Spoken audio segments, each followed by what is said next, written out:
iOS engineer at Nordstrom, and SR&D has asked me to talk a little bit about Git today. Um, Git is an important tool for developers. It lets you track the work that you've done. It lets you rewind, separate code so that you can work on particular features in isolation, and it lets you work in teams better. Most of the time in the software world, you'll be working with other people, especially when it comes to open source projects, or if you decide to do software development professionally, you'll be working in a team. And Git is one version control system, and I think the most popular for doing that. Git is a distributed version control system. What that means is that every time you work in a Git repo, you're working on a local copy and then pushing changes or making changes to a remote copy of that database. Repository then is a collection of files that Git is tracking the changes to. You can work within that repository. You can make local changes that are not public to other people or visible to other people, and then share changes when you choose. What I'm going to do today is go through some of the basic concepts of Git. I'm going to show you how to create a Git repo in GitHub. We're going to talk about how to branch, how to make commits, how to change code.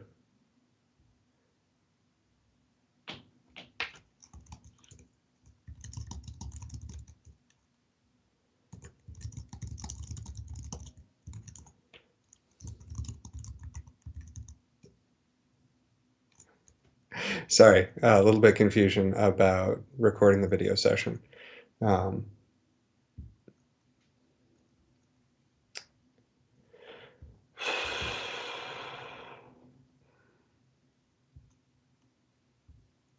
Cool. We're going to go through creating a repo in GitHub. We're going to clone that to a machine. We're going to make some basic changes, talk about the Git workflow that you use and how to share changes. And then we're going to go into a more nuanced look at how to work on Git with teams. So let's start by looking at GitHub. If you're not familiar with it, GitHub is a tool for creating and managing repositories. Just let me make sure I am sharing my screen. Okay, you should be able to see the Safari window here with GitHub pulled up. As you can see, I've worked on a number of repos with a bunch of different groups. Things like DESC, which is a local charity and has an open source project for helping folks experiencing homelessness in Seattle to find resources. We can do that because GitHub is a remote repository for Git. It's not much more complex than that. It has a lot of UI features on top of that that let you manage working with other people and view code changes that you've made. But at its core, and this is the concept I want you to take away, GitHub stores a remote repo for you. You can create a repository on your local machine, but I think for ease of use, we're going to start by talking about working with GitHub. So let's create a new repository. In order to do that, you will need an account with GitHub. So if you are of age, you can create one yourself. It is completely free. There is nothing you need to pay for in order to do what we're going to go through today. If you're not of age, get a parent or an adult to help you do that. And so let's call this, in the spirit of all software everywhere, Hello World.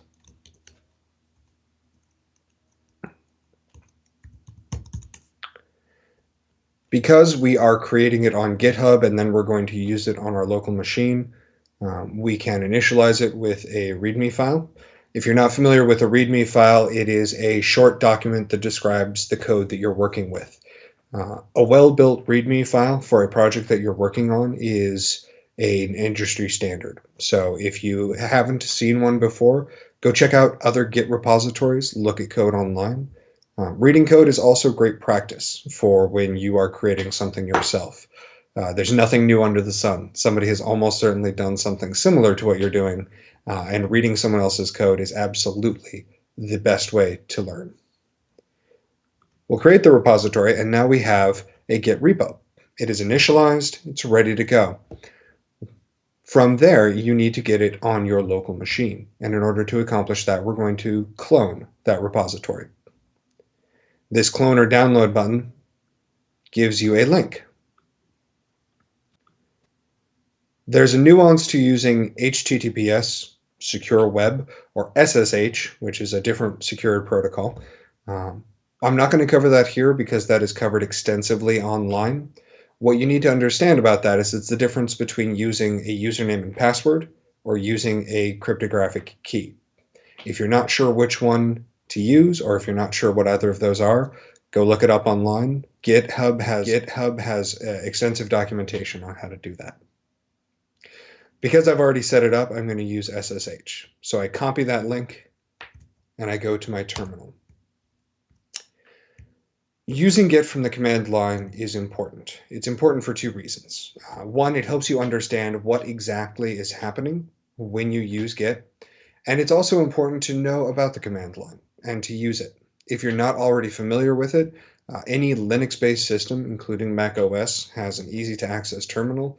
Again, there's extensive documentation on how to use it, and I would recommend that you do. At least try it once or twice. There are also GUI clients that you can use out there. GitHub makes a fantastic client. Gitkraken, SourceTree are all fantastic options for using Git from a windowed interface. But for today, we're going to look at how to use Git from the command line. When your Git repository lives on your local machine, it looks like a collection of files and then metadata about those files. In order to get that, we're going to create a new folder. Right now we're in sources. And we create that new folder by git cloning our repository. Git clone says I want to reach out to a remote repository and I want to download all of the information there. I want to bring it to my machine, and I want to understand all of the history that goes into that. So when I hit Git Clone, it'll ask me some security questions and deny me, unfortunately.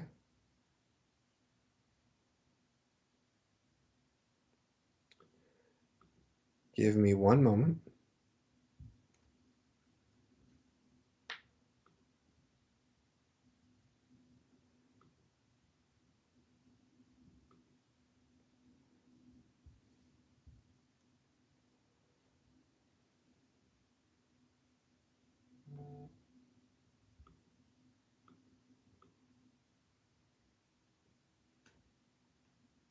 All right, sorry about that delay. So let's try that one more time. All right, now we have cloned our repository. If I type in git status, if I go instead to the folder and type git status, Git tells me a little bit about what I'm doing in the branch, in the repository. Right now I'm on a branch called master. We'll talk about branching more in a second. What's important is to understand that your branch master is, by common convention, the shared branch that has your working code on it. It is the one that everybody uses as a resource when they're starting to work on a new feature or work on something different. When we work in Git, we want to work on a separate branch. We don't want to work directly in master, because if multiple people are working on the same file, that can get confused very easily and give rise to what we call conflicts. When I start working then, my first step is to git pull. Now we have an empty repository here, but if I were working with my team at Nordstrom, git pull would bring down the latest version of code that other people have pushed to that remote. So Puma, one of my teammates, would make a change. He would push it to master. I would go git pull, and that would bring down all of the information from master. Now that I'm ready to work on some new feature, I'm going to git branch. I'm going to name it something that describes what I'm doing. So let's say that we're going to make a trivial change. Now if I type in git branch, it shows me a list of all of the branches I have on my local machine. In this case, I've got master and I've got branch trivial change. If I type git checkout trivial change, it moves me to that branch. Let's stop and talk about branching for a second, because I think that's an important and kind of a hard concept to think about. Branching in the real world can get very complex. This is Git Flow. This is one of the common workflows used at a lot of industry shops. What's important to think about is not this level of complexity, but think about each branch as a separate body of work, a separate place to do work. So you see in this diagram, which, there we go, we have a master branch, we have a branch for development, we have feature branches, and on each of those, we work for a little while, and then we merge that branch back into others. Now, you hear the word branch and you think of tree. For anybody out there who's interested in data structures and algorithms, Git is a graph. You work from a specific point. When you create a branch, you are creating a link to a different point, a different node. And then when you merge two nodes back, you're pointing two edges to the same node. Fun stuff. For most of what you're doing, all you need to think about is a branch separates from a current body of work, continues for a while on its own, and then you merge that branch back to where you started. So let's go back and let's talk about that branch. Now that I have that branch, I want to do something with it. Now this repository is empty. One of the terminal commands that's very helpful is ls. ls just says, tell me what's here. In the directory that I'm currently in, what files exist? And we see that README file. So let's do something to that README file.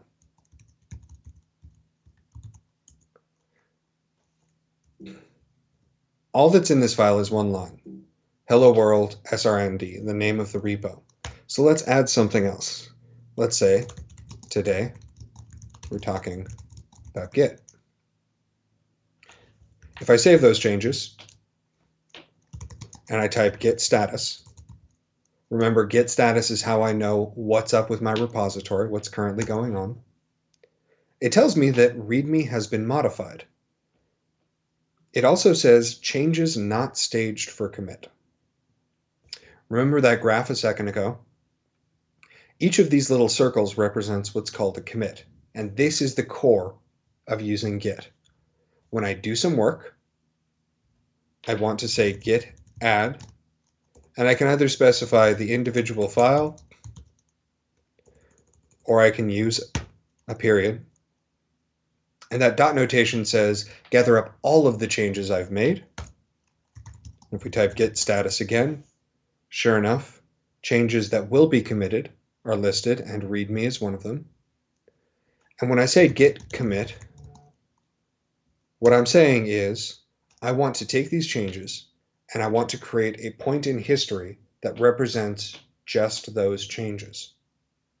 We'll show you why that's powerful in a second. When you make a commit, you want to put in a detailed message that says exactly what you've done. So in this case, this commit updates the README file. Once I close that window, there you are. It's easier sometimes when you're committing to say git commit -m and put your message here. That skips that intermediate step we just did where Vim or a text editor of your choice is opened up. Brings up an interesting issue called git config. Git config is the steps that you need to go through to set Git up. I'm not going to cover those today because that is also a subject that has been covered online extensively. When you're looking for help online when it comes to Git, one of the sites I recommend, and this is something that I'll link to in the notes that are going to be shared with you after this, is git-scm.com. This is very literally, the book on Git. It has all of the resources you need. You can look up individual commands like, if I look up commit, I can see all of the documentation for it. There's also a book that goes through Git step by step and how to use it. What I'm covering is just the tip of the iceberg. So if you ever have questions, Git SCM or our old favorite, Stack Overflow, is a good place to go. But now we've created a commit. What does that mean? If I type in git log, Git is going to tell me all of the changes that have been made to my repository, and in particular to my branch. What do these things mean? Here we have that initial commit. When I went to GitHub and I created my Git repository, this is what it did. It created that first commit. That commit just says, we're starting here. This is the beginning of this repository. When I created that branch and then committed the changes I made to the README file, that created this change. Every commit has what's called a hash. That hash is a base64 string that represents that particular change. It doesn't represent anything else. There are no two commits that can be the same. These are absolutely unique in one repository. And I can even reference the work that I'm doing based on that commit hash. I'll show you how in a second. For the sake of getting this work going, let's make a couple more changes. Let's say that I want to add a new file. Let's say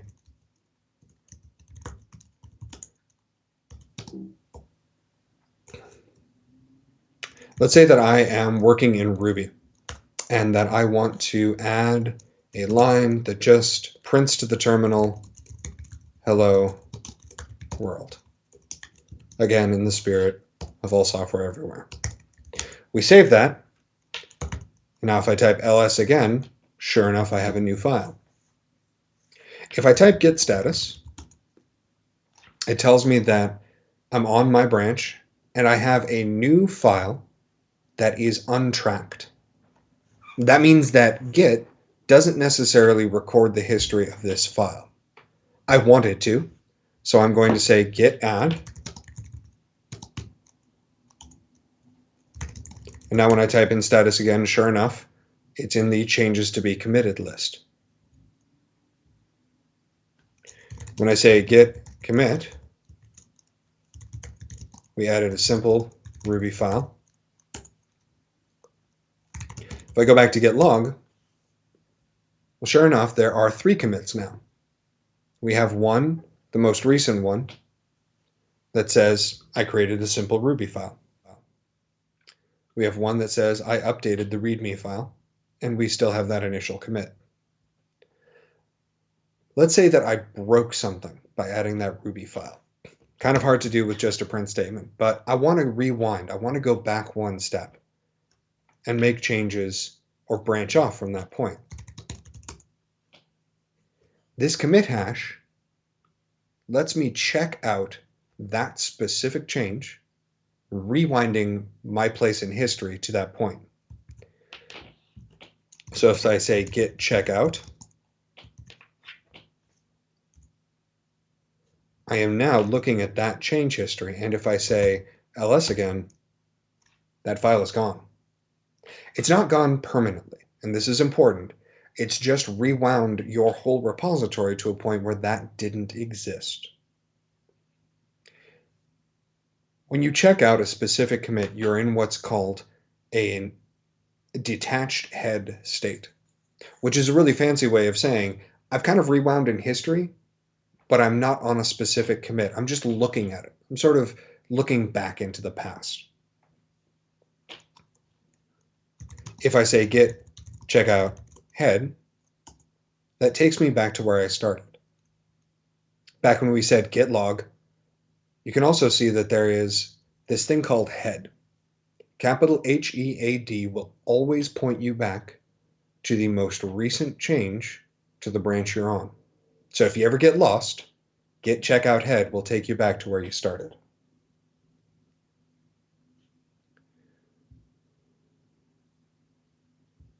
All right, so we've made a couple of commits, but we want to save our work.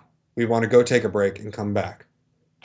One of the benefits of using Git is that I can take these changes that I've made, push them up to that remote repository, and essentially save them. How do I do that? Git push takes all of that information and sends it to the remote repository. How do I know what remotes I have? We can use git remote to see what the origin is. Just like master is common convention for your main branch, origin is a common convention term for that repository that you use elsewhere. So in this case, origin refers to GitHub and the repository that I have there. So when I say git push origin head, what that's doing is taking my work here on this branch, referred to by head, pushing it to origin, which is my remote, and saving those changes there. It's gonna ask me to log in and make sure that I authenticate myself, which I am going to have to remind myself of my password.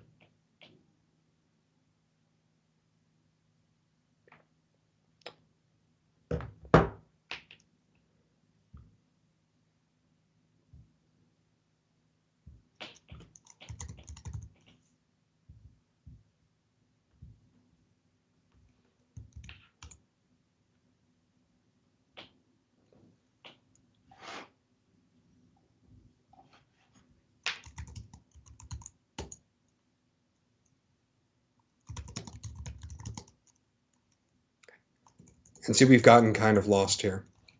Whenever you do get lost, and for all the time that I've been using Git, I still get lost on a regular basis. This is one of those places where going to the manual or going to Stack Overflow and asking for help will do you a great service. When you get an error message like the one that I just got, you can always copy and paste that into Google or whatever search engine you use, and it'll guide you to what is probably the right answer. If you ever do get lost, though, several commands will let you know where you want to get back to. So if I say git branch, sure enough, trivial change is where I want to end up. And I can always git check out trivial change. All right, now that I'm back there, say git push origin.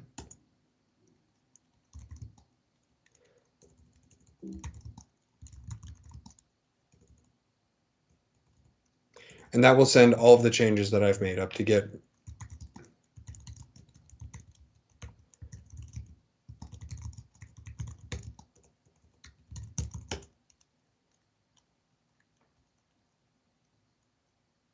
All right, now I'm set. This line here is an important one to note. Create a pull request. One of the things that you can do after this session, or we can do if we have time at the end, is talk about one of the ways to work in teams, which is called creating a pull request. A pull request says, I would like you, my teammate, to check out the work that I've done, review it, and then decide if it's okay to merge it into master. This is common practice, and it helps make sure that everyone on the team is aware of what's going on. It may not always be required. Maybe you're changing the placement of a comma in a text file. You might not necessarily create a pull request for that. But the important part of that is there's always a way for you and your teammates to collaborate on the work that you're doing. And that's important. It's one of the main features of Git. All right, I have pushed up trivial changes. So if I go back to my GitHub repo and I say, hey, I want to see all the branches I have, well, sure enough, I have master and I have trivial change. And that's great. If I change to trivial change, well, look at that. Now I see both of those files listed. Now this repository has a history of the work that I've done. If for any reason my computer suddenly catches fire, now I can refer to the work that I've done elsewhere. So this is part save function, part way to share your repo. I've done the work that I want to do, and I'm ready to merge this back into master so that everybody can use the code when they first download it. What do I do? From this branch, I'm going to git checkout master. Now that I'm back on master, I'm going to git merge dash, or that dash is short for git merge trivial change. When I hit that in, I get a little bit of information. Fast forward means that all of the commits that I have made can simply be added to master without any conflict. It'll tell me a little bit about what I've added. Sure enough, I've added a line to README. I've added a new file and added some code within it. And now if I say git log while I'm on the master branch, all of those changes I've made are added to master. This commit here is not yet reflected here. So if I go back to the front page, I'm on branch master, but that file I created isn't here. That's because I am in charge of managing that sync upstream to GitHub. I am responsible for telling my repository that I want to add those changes to that remote. Again, I do that by saying git push origin, and in this case I can say master. Now there's a shorthand for that. If I just say git push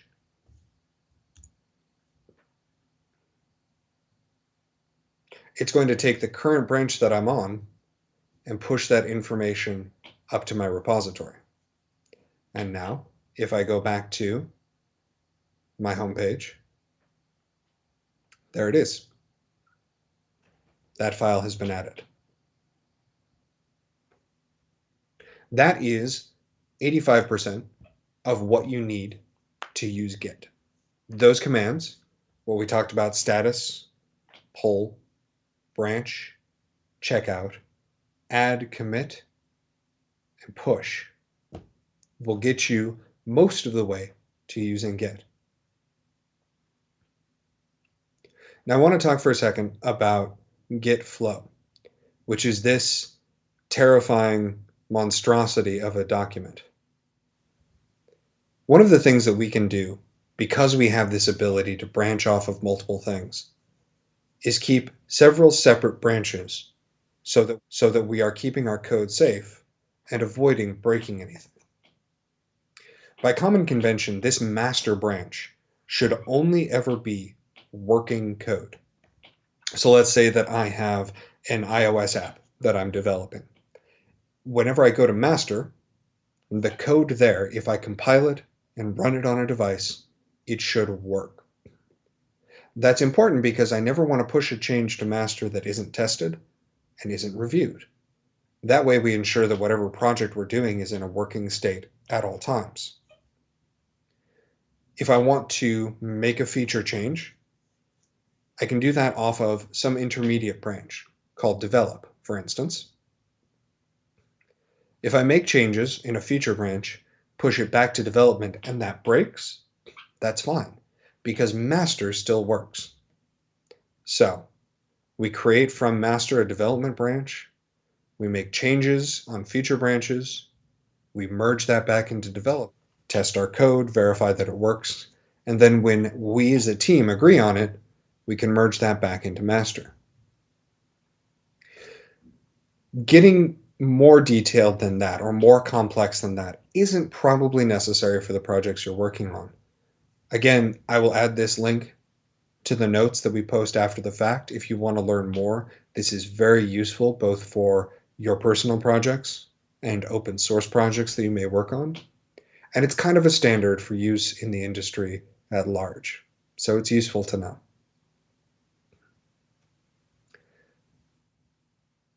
We're at 10:30, so we've got a little bit more time. I think it's worth talking about what happens when things go wrong.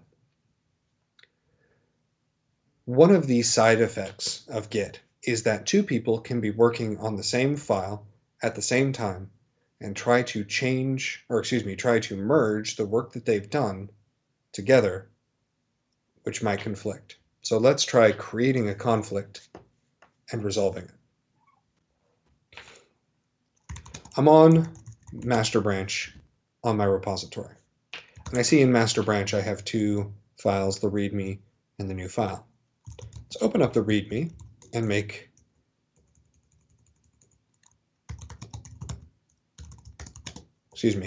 create a new branch and then open up README and make some changes. So let's call this even more changes. We're going to open up README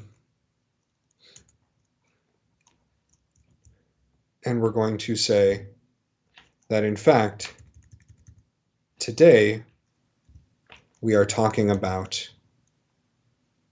bananas.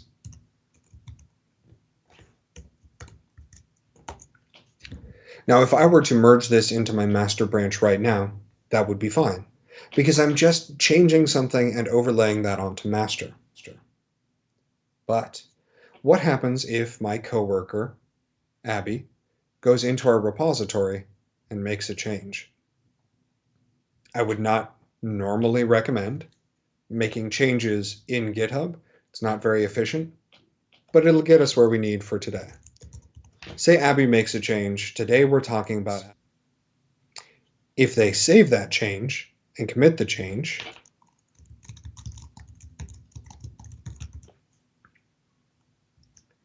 now we're in trouble because their master branch, the repository, the remote repository, master branch, is different than the one that I have. So while I'm working over here, I've added the file, I've committed the file,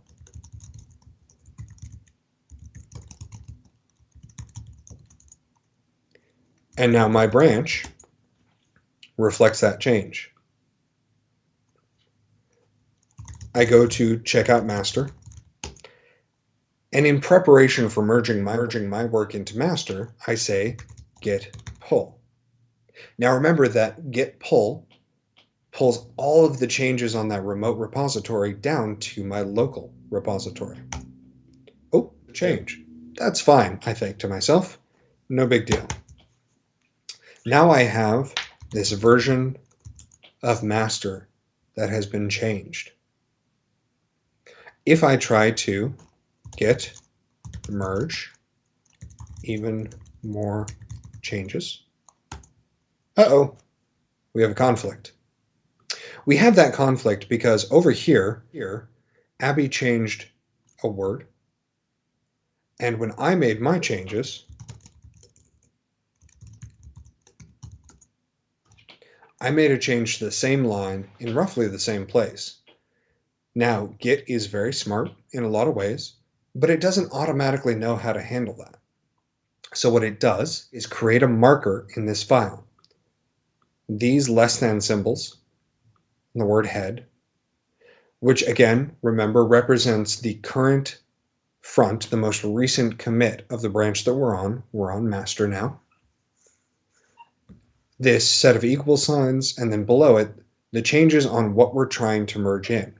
This is the current state of even more changes.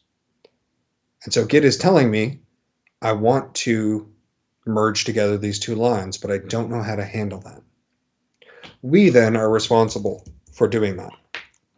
So I walk over to Abby's desk and I talk to her, and we decide that bananas are the right way to go. In order to edit that, I am going to remove those markers and leave only the line that I want to stay, that I want to be committed. Once I've changed that file, I save it. And if I go to Git status, it tells me, well, you're still in the middle of fixing this conflict. You have unmerged paths. You need to add those to mark them as resolved before you can make a commit and finish the merge. So again, I'm going to git add, and I'm going to say README is now ready to be added. If I type git status, it's ready to be committed. And now when I say git merge continue, it will finish merging that in. And now we're done. We're done. If I say git log, it shows the log of everything that's happened. Again, adding apples, and then adding bananas. And because we told Git how to resolve that, it finished the merge. Merge conflicts happen a lot. One of my first school projects when I was learning to be a software developer, I ended up trying to fix merge conflicts for several hours one night because we as a team didn't agree on a workflow. I want to emphasize that because you and the people that you're working with, or if you decide to contribute to an open source repository, their standards will tell you how to behave together and work together in an efficient way so you avoid conflicts like this. It's inevitable, it will happen at some point, but with a little prior agreement you can avoid it.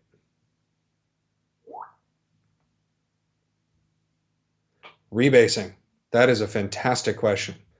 Merge and rebase are two sides of the same coin. Merge says, I am going to try to put together two files in the moment. I'm going to sort of shuffle them like a deck of cards together. Rebasing says, I want to go back for all the work that I've done on my branch and try to apply those commits in sequence. Let's take a look at how that works. So we're on master and we're up to date. Because we want to save our work, let's say git push.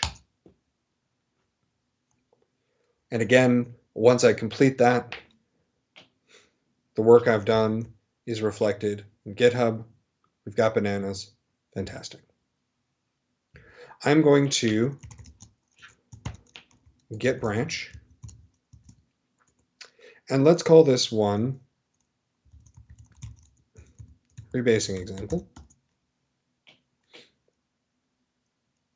Let's add a new file. Let's say we are going to add another Ruby file. And all we want to say is puts out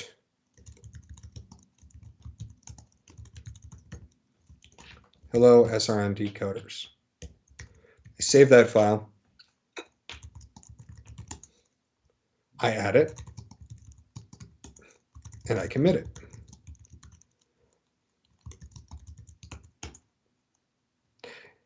It's worth noting that your commits should probably be more verbose. You want to be detailed in the message you're leaving. Now I'm going to make another commit and then a third commit beyond that. So let's say that I add to this a line that says goodbye.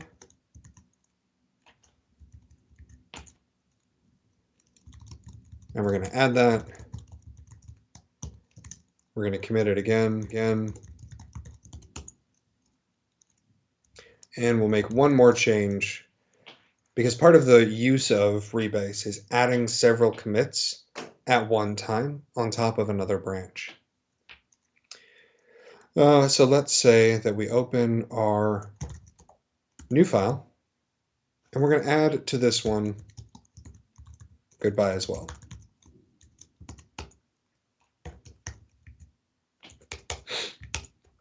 All right, let me git add, git commit.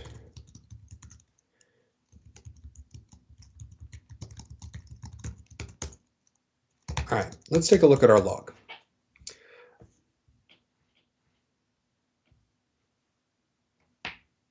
I did something silly. I forgot to check out my branch. That's fine.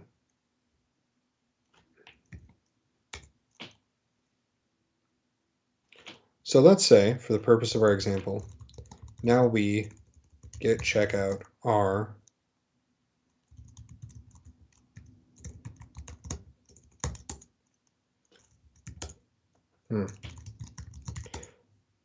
rebasing example. That's what I call it. Let's check out rebasing example. And let's say that we want to make a change here. Let's add a new file.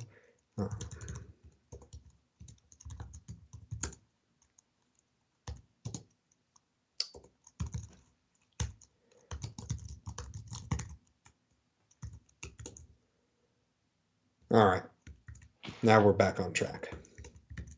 So what have I done here? What am I simulating in the real world? I have a feature branch that I've been on for a while, and some changes have been made on master. I want to get back up to date with master. I want to make sure that my changes and the changes that are on master are both there. Now, I could merge master into my work, but let's say that I want to make the changes that are in master in sequence on top of my branch. So what I'm going to say is git rebase master. And we're going to use a flag for this command. We're going to say git rebase -i, or interactive master. Interactive is going to let us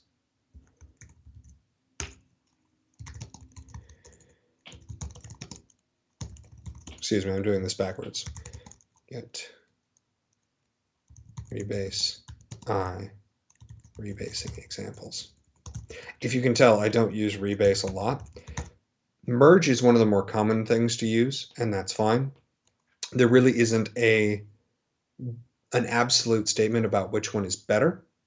It's whatever applies to the situation you're in. Rebasing is especially useful when you are taking code that you've worked on that is not currently merged into master and adding it to something, a master branch, for instance, that has made a lot of changes. So I am on master. I say git rebase I rebasing example.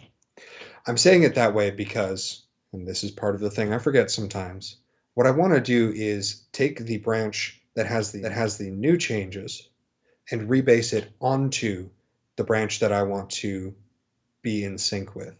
So you can think of rebasing example here as adding the changes that I made on rebasing example to master. So let's say git log, and what I should see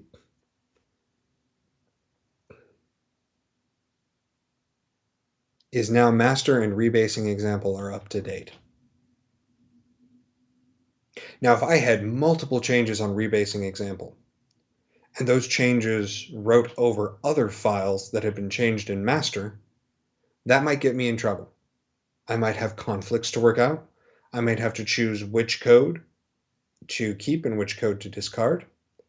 But the simple answer is where merge takes two sets of changes and puts them together like shuffling cards.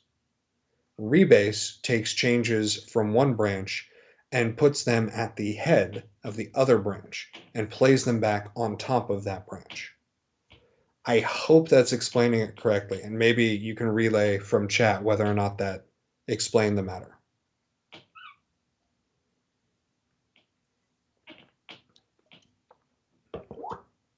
Excellent.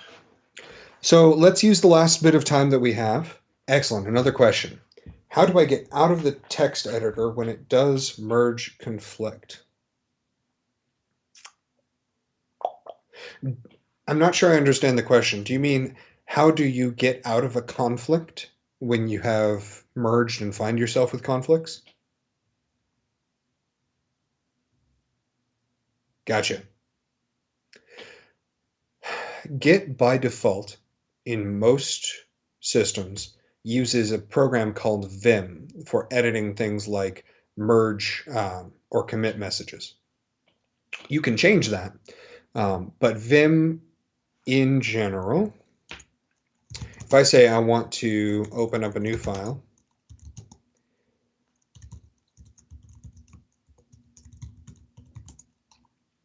but I decide I don't actually want to make any changes here, I want to exit, you can always type in the escape key, and once you type it in, you can type :Q, bang, exclamation point. That will always get you out of whatever file you're in Vim. And what :Q, bang there means is I want to give a command, : to quit, and I want to force it to. That's what that exclamation point means. I want to force it to do it. I don't want to make any changes. I don't want to save what I'm doing. If you do want to save what you're doing, instead of :Q, you say :WQ, and that will write and then quit. Now, I will say too, if you want to, git config gives you a lot of different options, including somewhere down here. You know, I forget. There we go. Open editor. You can set which editor it uses by default. Most Nix-based systems have something called Nano. Some get it. I'm on a Mac. It doesn't have that. Which are slightly more, call them user-friendly. But Vim, remember, if you get into trouble in Vim, escape, :Q, exclamation point. If you want to write, escape, :WQ. And let me know if that answers the question.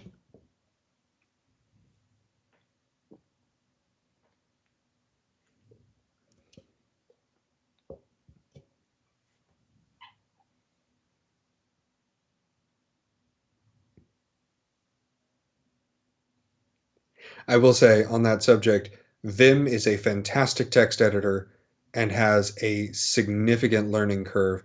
If you ever want to learn it on any system that has Vim, type in Vim tutor and it'll give you one down. It sounds like that is all we have for questions at the moment. Again, I'm going to be sending SRND some notes on this. It will explain in detail the things that we've covered today. If you have any more questions, feel free to forward them to SRND and they can pass them on to me. But before we leave, I want to reiterate, if you have Git questions, the book, Git SCM, or just search for Pro Git, and Stack Overflow are your best friends. Both of those things are free resources that cover all of the things you need and often give examples. With Stack Overflow, be careful what you read and be careful what you do. Some people give incomplete answers, but most of the time you'll be able to find what you need.